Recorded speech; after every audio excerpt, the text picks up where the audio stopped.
E logo que terminarmos aqui, iremos para o auditório onde receberemos a ministração da parte da manhã, tá certo?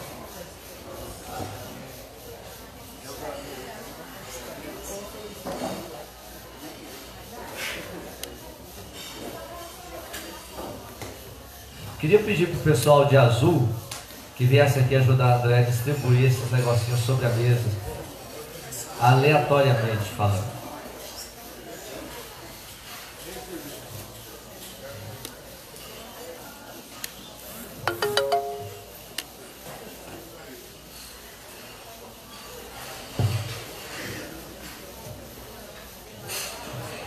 Atenção, crianças, o pessoal lá do fundão está me ouvindo?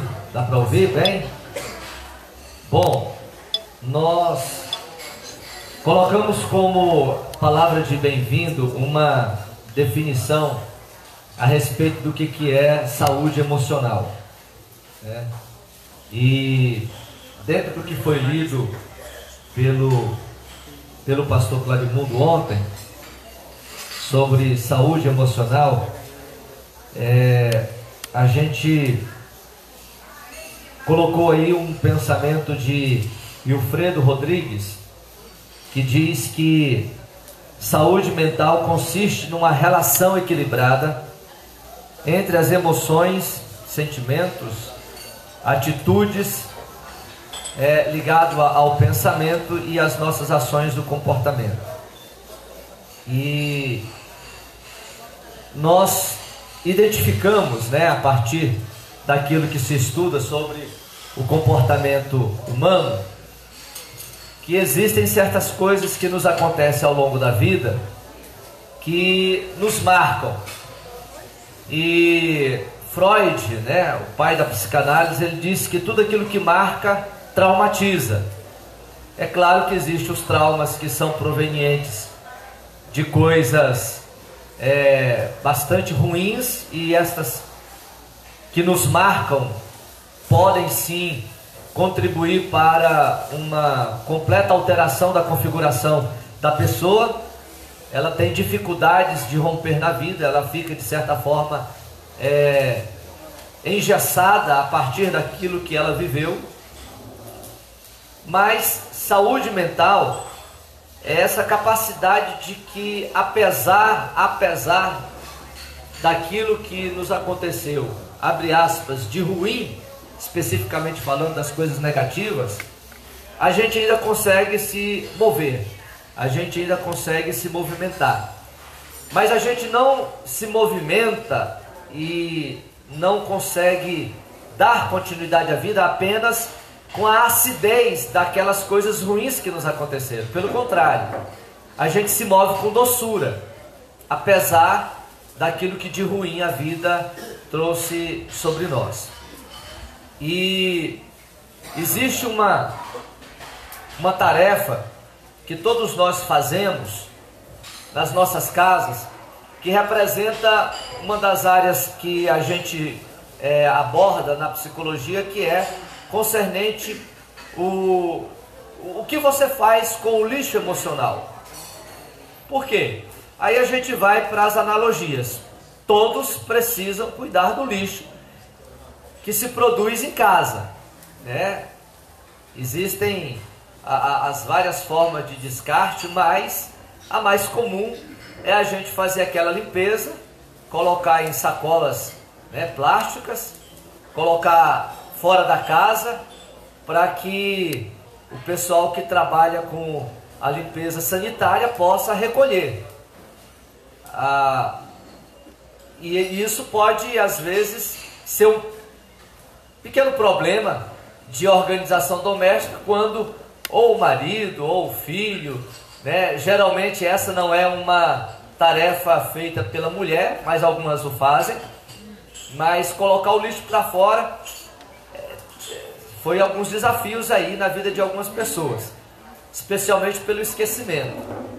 Se porventura num bairro a coleta é feita, por exemplo, na segunda, na quarta e na sexta, você esqueceu de colocar o lixo para fora na sexta-feira, consequentemente o acúmulo do lixo, desde a última coleta na quarta-feira até chegar à segunda-feira, vai causar aí um desconforto, especialmente se for muito material orgânico, né? Vai ficar mal cheiroso, enfim. E nós também produzimos um lixo emocional. E esse lixo emocional, ele está muito ligado com algumas características da nossa personalidade. Está também ligado às características do ambiente que a gente vive. Está ligado aos aspectos estressantes da vida. Está relacionado àquilo que você diz. Está relacionado com aquilo que você produz como pensamento e, de certa forma, pensamentos nocivos. E isso tudo pode acarretar um acúmulo. Pode ser que você não perceba certas coisas da sua vida, mas pela psicanálise Freud diz que nós estamos associados com o nosso inconsciente. Que as nossas ações, elas se manifestam a partir do nosso inconsciente também. Claro que a parte consciente todo mundo administra ela conscientemente. Nós sabemos realizar as coisas boas e até mesmo podemos realizar as coisas ruins conscientemente. Se você se percebe fazendo alguma coisa e você para de fazê-la, para de reproduzir aquilo, é porque você teve uma percepção, você foi consciente diante daquilo. Entretanto, se você continua praticando certos hábitos, comportamentos, atitudes, e de certa forma as pessoas próximas de você sinalizam dizendo, olha, você fez isso de novo, você está fazendo de novo, e você não se percebe, isso é a maneira inconsciente de agir. E na obra de Freud, de 1899, que ele escreveu sobre a interpretação dos sonhos, ele diz que os nossos sonhos estão associados com o descarte daquilo que é ruim. Então, como nós temos muita coisa reprimida dentro de nós, o momento mais propício para o descarte é o momento do sonho. E para Freud, ele tem uma ideia de que todo sonho tem uma interpretação. Tudo que você sonha tem, de certa forma, um conteúdo de você mesmo. É interessante porque na área religiosa, nós também atribuímos aos sonhos alguns significados, especialmente quando a sua leitura é uma leitura que nós julgamos ser uma leitura espiritual.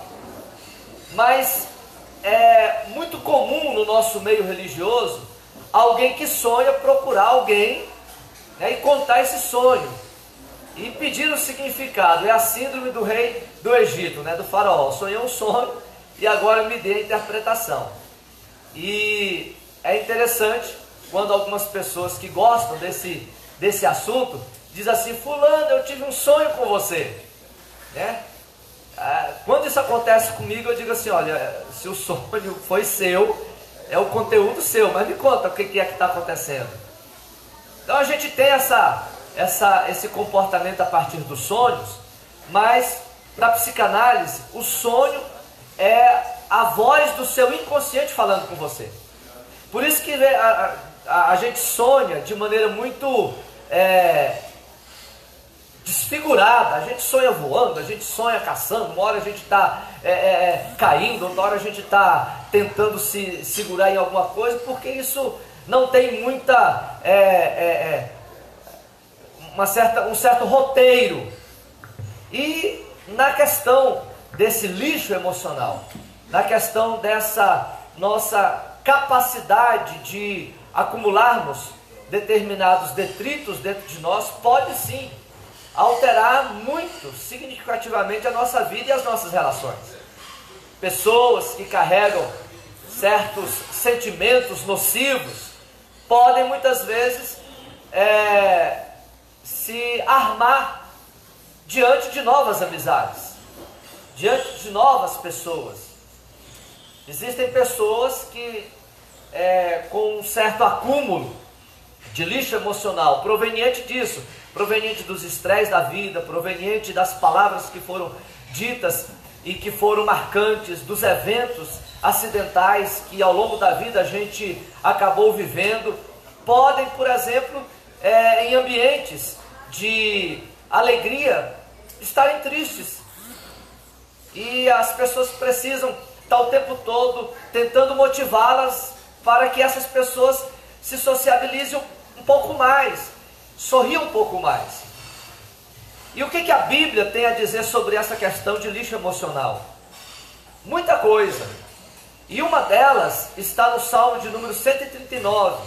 Eu não sei se você trouxe a sua Bíblia para cá, ou se você tem como acessar pelo celular, mas eu queria muito que você o fizesse agora, no Salmo 139.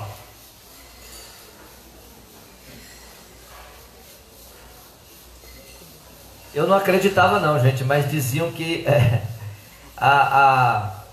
o tempo da vida da gente está medido no braço. E eu achava que era engraçado, mas hoje para ler a minha Bíbliazinha eu tenho que pegar a medida.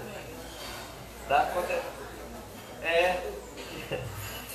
Salmo 139, no versículo de número 23 e 24, tem a seguinte palavra da parte de Davi. Salmo 139, verso de número 23 e 24. Diz assim: sonda-me, ó Deus, e conhece o meu coração. Prova-me e conhece os meus pensamentos. A primeira palavra, o verbo sondar, ele tem na cultura hebraica a ideia de virar uma pedra. Sabe aquelas pedras grandes que ficam muito tempo no chão, sob o efeito da chuva, do sol, e embaixo dessa pedra, quando você vira ela, você encontra vários animaizinhos, né? Minhocas, casulos, caramujos, porque aquela pedra, por tanto tempo ali, já deu àqueles organismos uma sensação de casa. O verbo sondar aqui, no versículo de número 23, é a ideia de virar a pedra. O salmista está dizendo para Deus para virá-lo. E essa expressão, obviamente, é uma condição figurada para que a gente se olhe e tenha uma atitude de virar o olhar para dentro de si, para que a gente veja, inclusive, esses organismos, esses micro-organismos, esses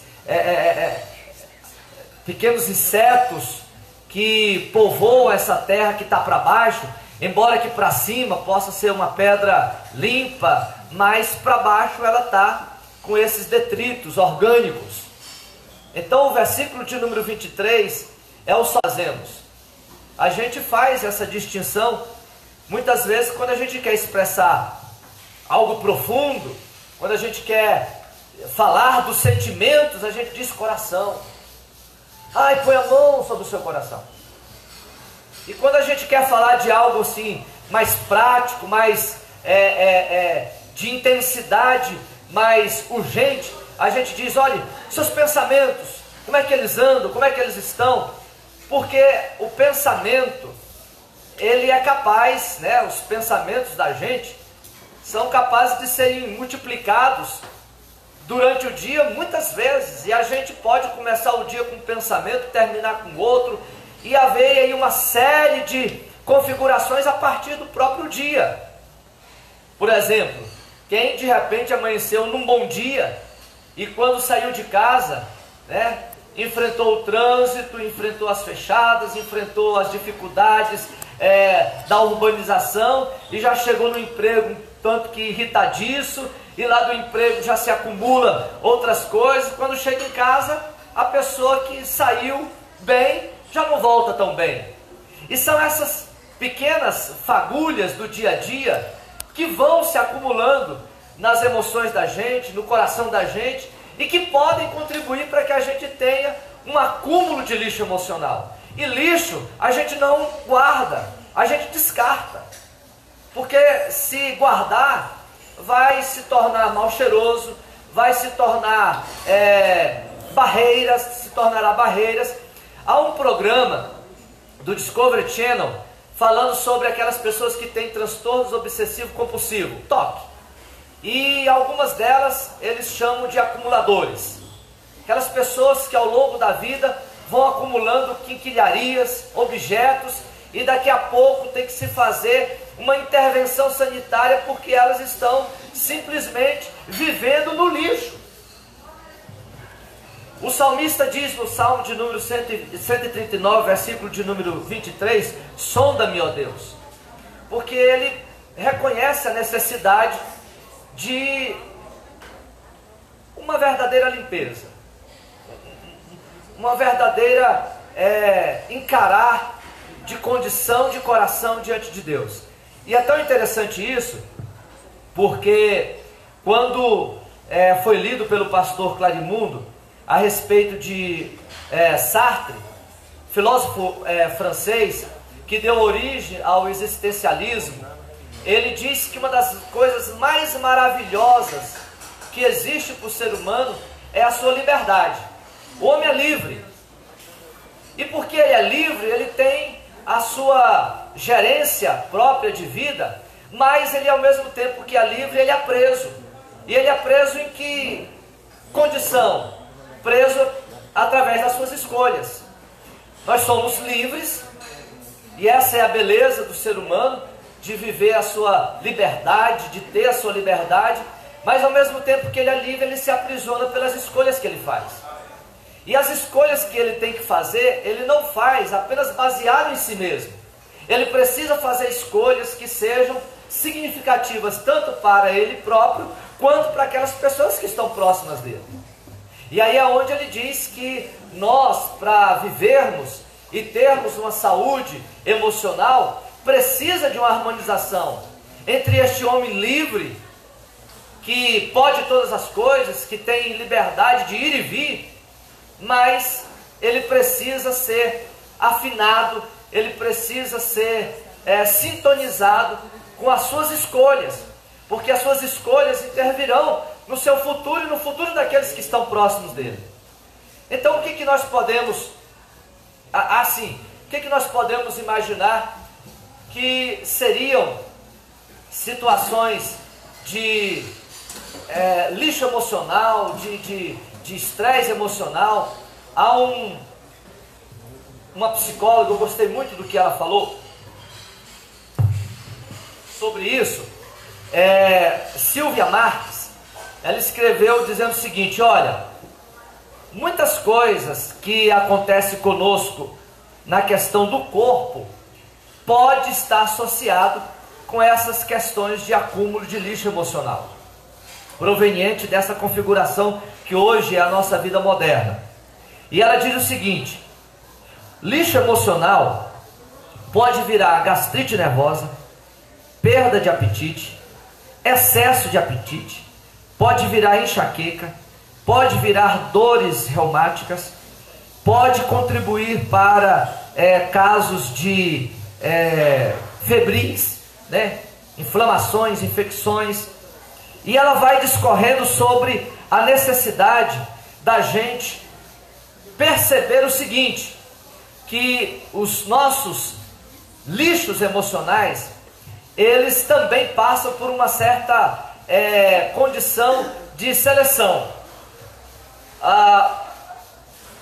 Aqui no Goiás não, mas existem certas cidades brasileiras que existe a coleta seletiva, aonde o proprietário do imóvel, da casa, ele tem, talvez por recipientes ou por sacos de lixo, a colocação, o depósito de lixo que não é orgânico, que é plástico, que é de vidro, que é de alumínio, para que as pessoas possam ali, de certa forma, saber o que fazer com aquele lixo. E a Silvia Marques, ela diz o seguinte, que nós fazemos certas escolhas, preste atenção no que eu vou dizer agora, que nós fazemos certas escolhas com os nossos lixos emocionais, inclusive nas nossas relações.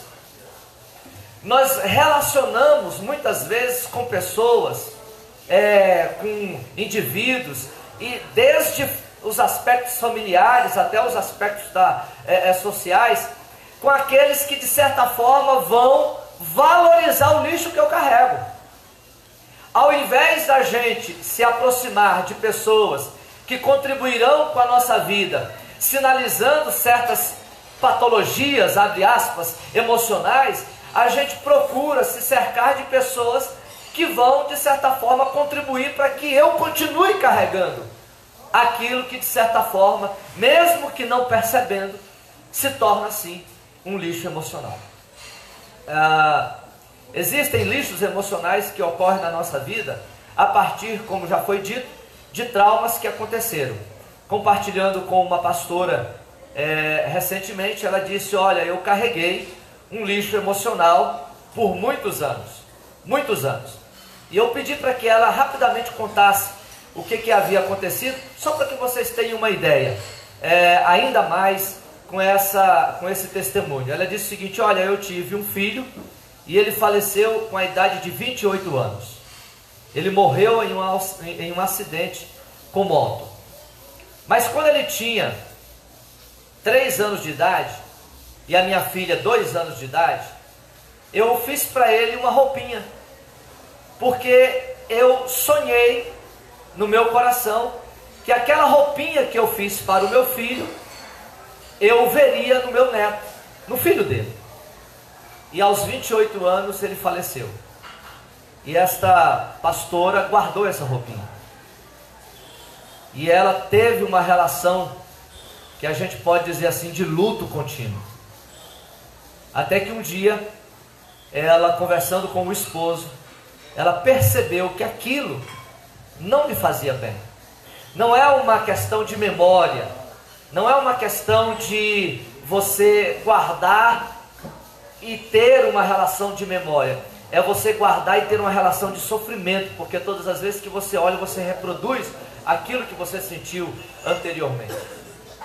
E ela tomou uma decisão, foi a decisão dela, foi a atitude dela, sem que ela compartilhasse os passos de um momento. Ela pegou aquela roupinha e ela deu um fim naquela roupinha.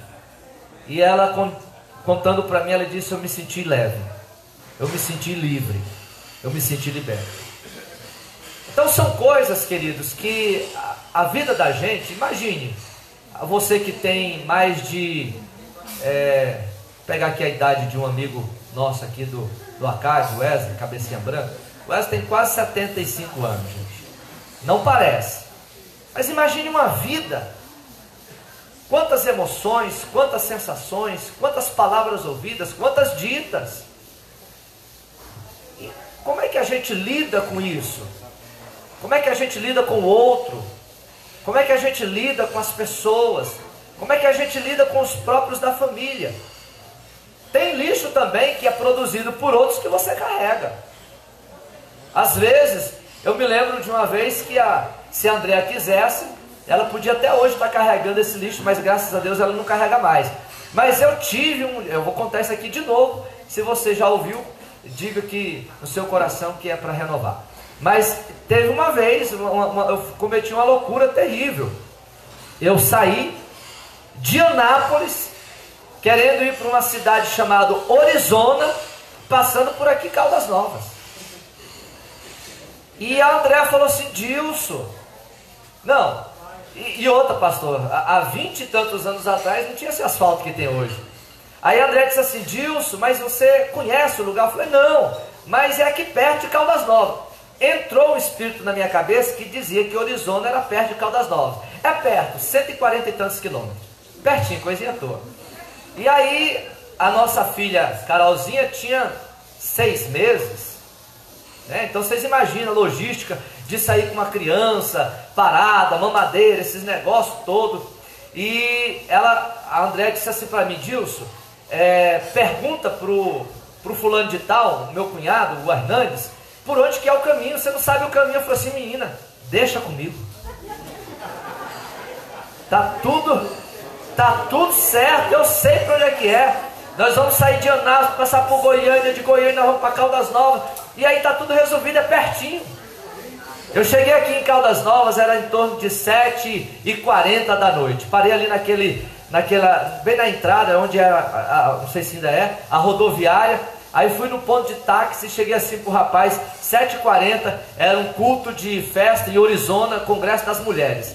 Aí eu cheguei lá pro rapaz do táxi, falei assim, moço, como é que essa cara assim, bem lerda, né? Moço, pessoas, como faço para chegar em Orizona? Não, e ainda falei, ainda estou vindo de Anápolis. O cara olhou assim para mim e falou assim, é um brincalhão. Falei assim, meu amigo, você está 150 quilômetros longe. Você tem que sair daqui, passar por não sei aonde, atravessa o córrego e tal. E nessa época eu tinha um Del Rey, pastor Donizete, turbinado, com uma garrafinha de 2 litros de álcool no porta-malas, que já não marcava mais. Irmãos, eu saí daqui de Caldas Novas, 10 para as 8 mais ou menos, e fui chegar na igreja para pregar a palavra de Deus, 15 para as 11. Tinha mais ninguém, só o pastor da igreja trancando. E eu cheguei, e aí a André poderia ter ficado com esse lixo emocional, no sentido de questionar a minha liderança. Imagine todas as vezes que a gente estivesse programando para fazer uma viagem, e eu dissesse para ela, deixa comigo. Misericórdia.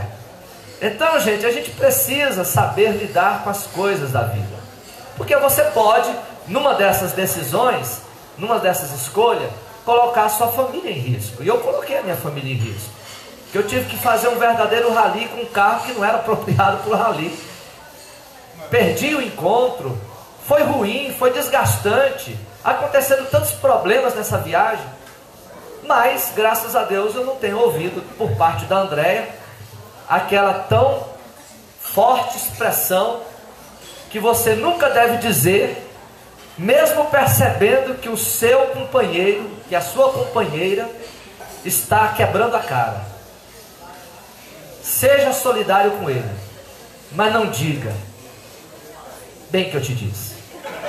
Isso aí prende a gente, porque nem errar direito você consegue. O Salmo 139, ele diz, para encerrar, ele diz no versículo de número 23, o segundo verbo, prova-me, provar, verbo provar. Por que o salmista faz isso? E se a gente for atribuir a autoria desse salmo a Davi, a gente vai perceber que a história de Davi, ela foi marcada por episódios bons, episódios ruins, péssimos, e ele diz, prova-me e conhece os meus pensamentos. O verbo provar aí tem a ideia de testar, e eu quero contar isso aqui para vocês entenderem, por meio dessa analogia, o que significa o verbo provar aqui. Diz que 2 monges estavam andando em uma rua de terra batida, chão, uma poça de lama, e de repente passou uma mulher muito bonita, mas muito bonita mesmo, uma mulher sem detalhes. Um dos monges pegou a túnica, jogou sobre aquela lama e a mulher passou. O outro monge ficou olhando aquilo, ficou calado. O monge tirou a capa suja, colocou no braço e os 2 foram embora. E quando os 2 estão no quarto à noite dormindo, o monge que não tirou a capa começou a dizer, rapaz, mas que mulher bonita aquela. Meu Deus do céu, que mulher bonita. E começou a falar da beleza da mulher, Aí o outro monge disse assim, deixa eu te falar uma coisa. Existe uma grande diferença entre eu e você. Porque por alguns instantes eu carreguei aquela mulher, né? Pelo gesto de colocar a capa, mas você continua carregando ela até agora. Então a ideia do verbo provar aqui, na analogia dessa historinha, é me testa, porque nós somos testados, gente, todos os instantes. E todo mundo sabe, todos os casais sabem, todas as pessoas sabem que o olhar, não existe cerca nem muro. Então, a partir disso aí, Jesus, ele disse algo muito interessante a respeito dessa nossa capacidade de nos policiar. Ele disse assim: os olhos são a candeia do teu corpo. Porque com a saúde com que você olhar as coisas da vida, você vai ter luz ou você vai ter trevas dentro de você. Ora, é uma linguagem figurada. Essa luz significa os nossos pensamentos. Você pode sim, como cristão, como pessoa de Deus, admirar o belo, porque depois que a gente aceitou a Cristo como Salvador, a gente não perdeu essa capacidade de admirar o que é belo. E cristão não admira só paisagem de canyons, de pôr do sol bonito. Nós também sabemos admirar as outras demais coisas. No entanto, é que essa questão que é colocada pelo salmista no Salmo 139 tem muito a ver com a nossa organização emocional. Tem muito a ver com a nossa capacidade de não só de contemplação, mas também de como nós levamos aquilo que contemplamos ao longo da nossa jornada. Por isso que o salmista diz: Senhor, prova-me, no ambiente que eu estiver, nas mais variadas formas de atividade que eu tiver, conhece os meus pensamentos, olha como é que eu estou dirigindo eles, para quem eu estou dirigindo eles, como que eu faço com eles, porque essa é uma das particularidades e da singularidade do ser humano, os seus pensamentos. No entanto, Deus os conhece. Por isso que o salmista diz: Senhor, me vira, sonda-me, pode ver o que está por baixo de mim, por dentro de mim, prova-me, e o Senhor vai ver que tem um homem diferente, uma mulher diferente, um ser humano diferente, que por mais que tenha o contato com o belo e com o feio, consegue se infiltrar e consegue dar um discernimento apropriado para aquilo.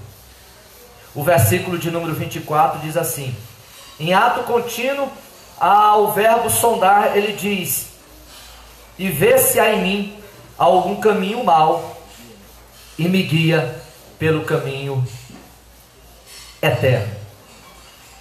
Eu me lembro do Salmo 119, verso 105. Lâmpada para os meus pés é a tua, e luz para o meu caminho. Essa maravilhosa graça de Deus em iluminar o caminho por onde os nossos passos andam é algo extremamente saudável e harmonioso que um homem e uma mulher podem ser capazes de viver. Quem anda com Deus não anda na escuridão, não anda na trama, não anda no vício, não anda no lixo. Quem está com Deus anda na luz, porque Deus é luz e não há nele variação de treva, sombra nenhuma. Nós deixamos um materialzinho para vocês, como casal. Por favor, vamos, equipe, entregar todos os... Podem colocar muito, se sobrou, podem colocar. Entregue para cada casal. É um simbolismo que a gente vai fazer agora para liberá-los, para que todos tenhamos tempo de ir para os nossos quartos. E depois, 10 horas, gente, em ponto, 10 horas, em ponto, a gente conseguir ouvir o pastor Alan.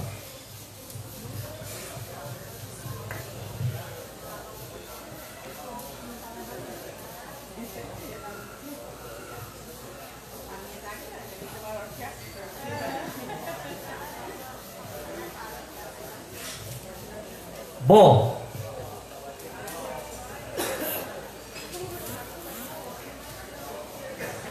a pergunta que a gente faz para concluir, obrigado desde já pela sua atenção, é como se livrar do lixo emocional. Pode não parecer, mas você acabou de ganhar um lixinho, um saquinho de lixo. Tá? Gente, tem tarefa mais simples do que recolher o lixo? Você sabe o que é lixo na sua casa? Pode ser que a sua esposa não saiba, né?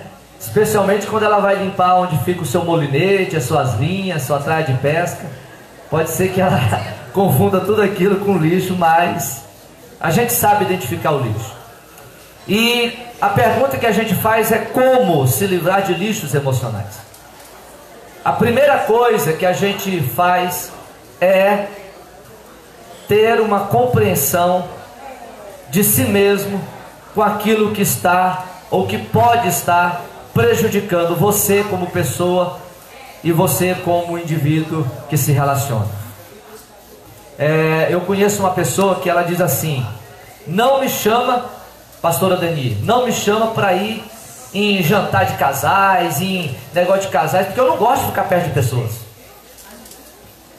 E aí quando a gente se reúne com essa pessoa, ela é o tempo todo no canto amuada, calada, monossilábica as respostas.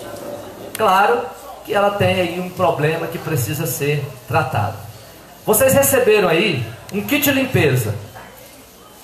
Para quem não teve controle e estourou as bolinhas, brincando, antes da hora, esse plásticozinho transparente é um lixo emocional.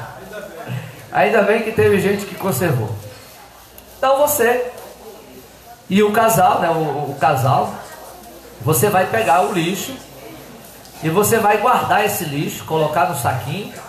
É claro que você tem toda uma liberdade de pensar com o seu cônjuge o que é que pode estar acontecendo, tanto em você quanto nele, como casal, que você acredita que seja algo que poderia ser.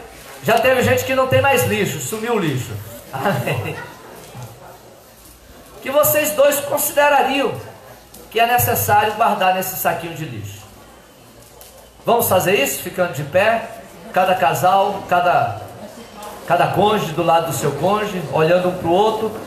Veja aí o que você acha, bem pertinho do ouvido do seu amor. Faça uma oração. O que você coloca nesse saquinho? Será que é o seu estresse? Será que é o seu nervosismo? Será que é a sua falta de paciência? Será que você não está falando eu te disse demais? Será que você não está pegando demais no pé do seu esposo, da sua esposa? O que é? Ele é descontrolado, ela é descontrolada financeiramente, não ouve você? Ou ele assovina demais, ela assovina demais? O que você acha? É você e o seu cônjuge. Você pode podemos negociar também as pescarias, não tem problema, tá? De 10 cai para 5, tem nada não. Mas é o momento, tá bom? Momento do casal. Como é que você descarta lixo emocional? Descarta tendo a percepção do que é o lixo na sua vida, tá bom? Vamos fazer isso?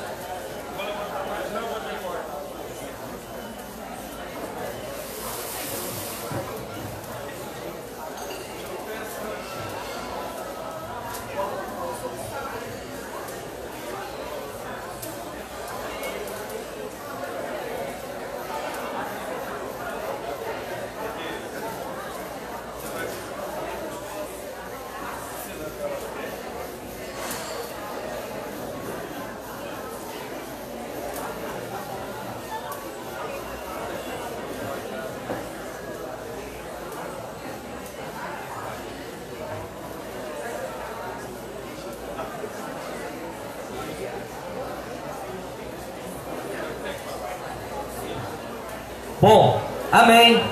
Gente, é só um saquinho pequeno, viu? É uma simbologia. E a buchinha? Ora, vem cá, gente. Bom, tem nada não. É uma buchinha, viu, gente? Eu confesso para vocês que eu não sou... Admiro os homens que vão para a cozinha e tal, e cozinham e lavam. Eu acho top demais. Eu tenho um conflito com o André, já vou dizer aqui, porque o meu conflito é o seguinte, é que quando chega a minha vez, eu gosto de chamar alguém para fazer. E ela acha que isso é uma demonstração de falta de amor. Eu digo, não, eu não consigo. Mas é o seguinte, é um símbolo de que é possível sim a gente colocar a casa em ordem, que é possível sim a gente lavar a louça suja, a roupa suja, a limpar a casa, é possível. E nessa tarefa, ninguém pode ficar fora dela. Ninguém pode ficar fora dela. Nós não podemos deixar que a tarefa seja só de um, porque senão vai ser um acúmulo de tarefas, um peso, e a pessoa não vai conseguir, e a casa vai continuar como está. Então agora, pegue a sua esponjinha, coloque dentro do saquinho, vamos fechar isso aí, para que a gente saiba que a tarefa é do casal. Precisamos colocar sempre a nossa casa em ordem, limpa, tanto a nossa casa emocional como casal, quanto a nossa casa pessoal, quanto a casa dos nossos filhos, porque nós gerenciamos a vida deles, mas que nós tenhamos essa consciência de que é possível a gente sim realizar um ambiente de limpeza na nossa vida. Amém? Fechou? Então guarde como uma lembrancinha no retorno para sua casa, para o seu quarto, para a sua vida. E a lembrancinha é essa: é tarefa do casal fazer uma limpeza a partir de si mesmo e, é claro, em prol da família. Vamos fazer um momento de oração? Humberto, vem cá, Humberto. Miriam, aqui os dois juntinhos. Vamos orar? Agradecendo a Deus por essa oportunidade. Logo após, Alessandra e Israel estão com oportunidade. Não saiam daqui. Nós só vamos liberar vocês já para ir para o auditório, onde teremos a nossa segunda parte.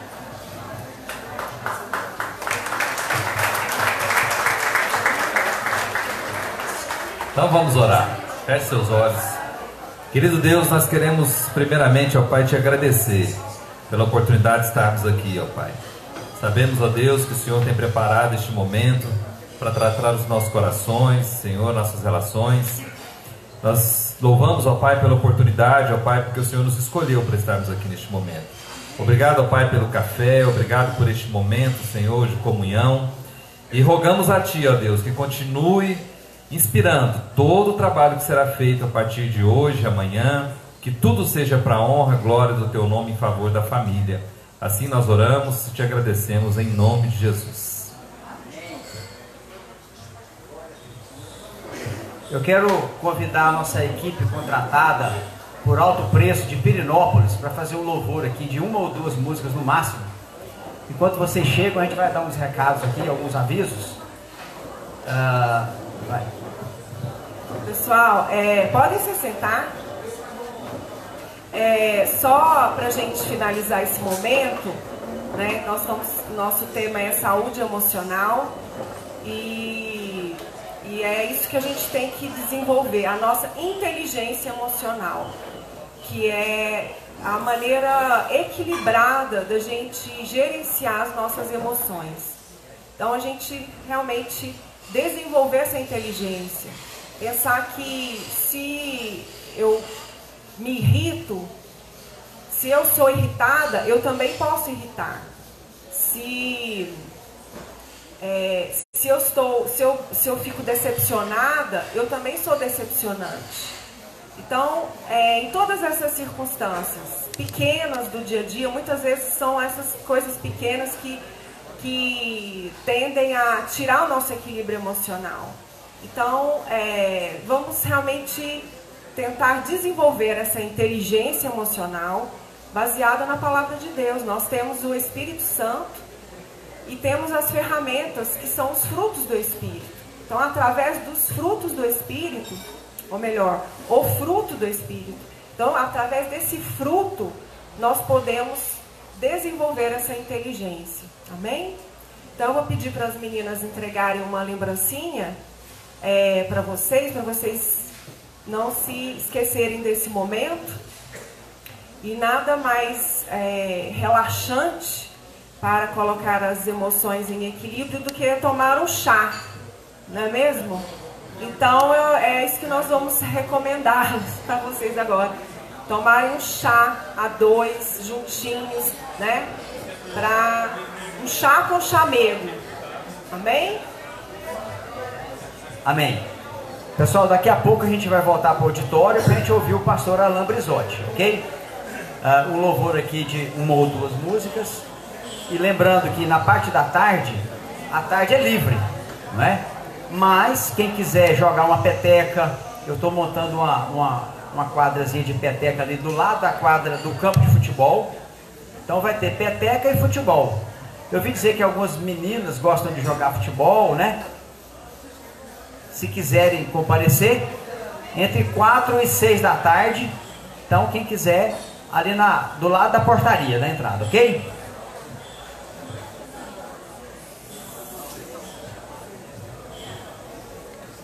Nós saudamos a todos com a paz do Senhor. Amém. Eu sei que todos já estão tendo uma boa manhã.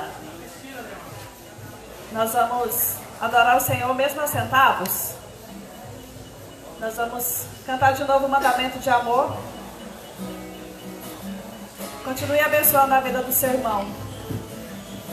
Lembre-se nesse momento, quando nós cantamos, lembra de um casal que você gostaria de trazer no próximo ano aqui? E abençoe a vida dele. Abençoe a vida dele espiritual, emocional, financeira, para que o próximo ano eles possam estar junto com a gente aqui. Amém?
Essa próxima música diz que leva-me ao lugar secreto. Quando nós pensamos essa música para um encontro de casais, que o Senhor te leve àquele lugar secreto onde se esconde aquela coisa que ainda te magoa, que o Senhor te leve lá para que possa vir à tona e você consiga trazer perdão. Às vezes tem coisas tão profundas que às vezes a gente nem consegue lembrar. Nós vimos muito isso no Acampo Mulher, né, pastora Odete? A questão de coisas que precisam vir à tona para serem curadas. Que o Senhor nos leve a esse lugar, traga cura e que possamos viver uma vida de verdadeiro regozijo, de alegria, de refrigério no Senhor, de refrigério no lar. Amém? Que o Senhor nos traga essa bênção nessa manhã, nesse encontro.